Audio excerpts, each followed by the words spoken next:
នៅក្នុងវីដេអូនេះខ្ញុំនឹងប្រាប់អ្នកនរគ្នាពីរបៀបនៅក្នុងការកាត់រូបភាពមនុស្សចេញពី background ងាយ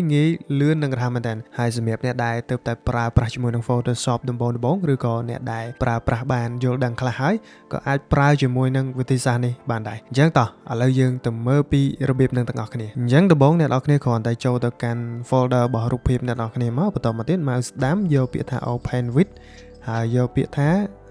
Photoshop អញ្ចឹងអ្នកនរគ្នានឹងបើកបានរូបភាពមួយដែលមានផ្ទាំងបែបនេះបន្តមកទៀតអ្នកនរគ្នាអាចធ្វើការចុចកន្លែងនេះបន្តមកទៀតរើសយកពាក្យថា Open as Object ឬក៏មួយរបៀបទៀតអ្នកនរគ្នាអាចចូលទៅកាន់ Photoshop មកបន្តមកទៀតចុចពាក្យថា File ឬពាក្យថា Open បន្តមកទៀតចូលទៅកាន់រូបភាពដែលអ្នកនរគ្នាបាន store ទុកហ្នឹងមក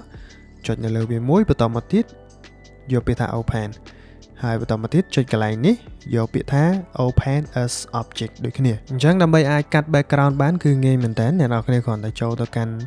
tool selection tool នេះមួយមកមួយណាក៏បានដែរ3នេះឧទាហរណ៍ថាខ្ញុំជ្រើសយក laser tool នេះមកបន្តមកទៀតខ្ញុំយកពាក្យថា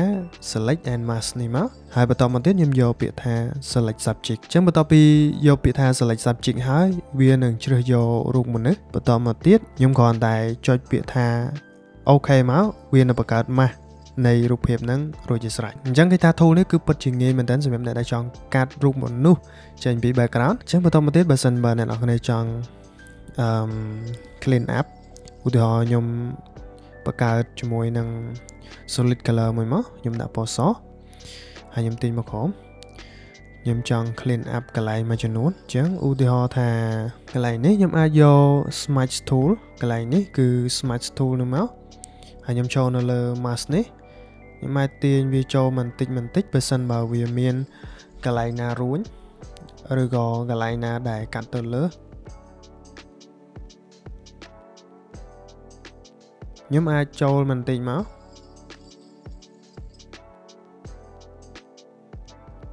ហើយបើសិនជាកន្លែងណាវារៀងលើសឬក៏ខ្វះអីខ្ញុំក៏អាចប្រើប្រាស់ជាមួយនឹង brush tool ដើម្បីគូសវាឡើងមកវិញដែរអញ្ចឹងឧទាហរណ៍ថាកន្លែងនេះមិនសូវមានអញ្ចឹងខ្ញុំអាចយក brush tool មកនេះ brush tool បន្តមកទៀតខ្ញុំយក opacity នេះ100 flow នេះខ្ញុំយក100ដែរចុះហើយ smooth នេះខ្ញុំដាក់0បន្តមកទៀត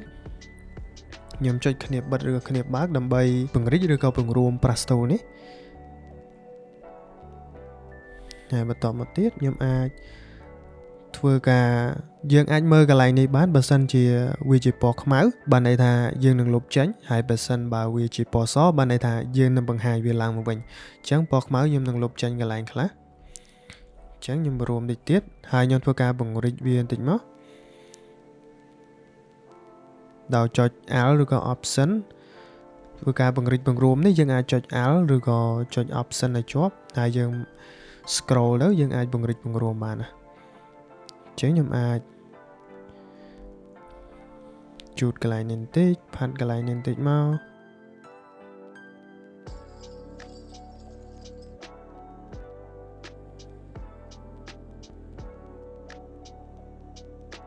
អញ្ចឹងបន្ទាប់ពីកាត់ហើយ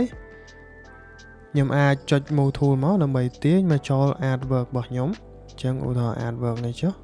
អញ្ចឹងខ្ញុំអាច Comment T មកអូខេអញ្ចឹងគេថារបៀបនៅក្នុងការកាត់ background នេះគឺងាយមែនតើហើយបើសិនបើអ្នកនរគ្នាចង់ save រូបភាពហ្នឹងដើម្បីប្រើប្រាស់ជាមួយនឹង poster ថ្ងៃក្រោយទៀតឬក៏ banner ថ្ងៃក្រោយទៀតអ្នកនរគ្នាអាចចុច file មកបន្តមកទៀតចុចពាក្យថា save ហើយយើងយកឧទាហរណ៍ថាខ្ញុំយកកន្លែងនេះគឺ sample ខ្ញុំដាក់ចំណងជើងវាមកបន្តមកទៀតខ្ញុំយកពាក្យ save as នេះខ្ញុំយក file វាជា PNG ដើម្បីកុំឲ្យវាជាប់ background ទៀត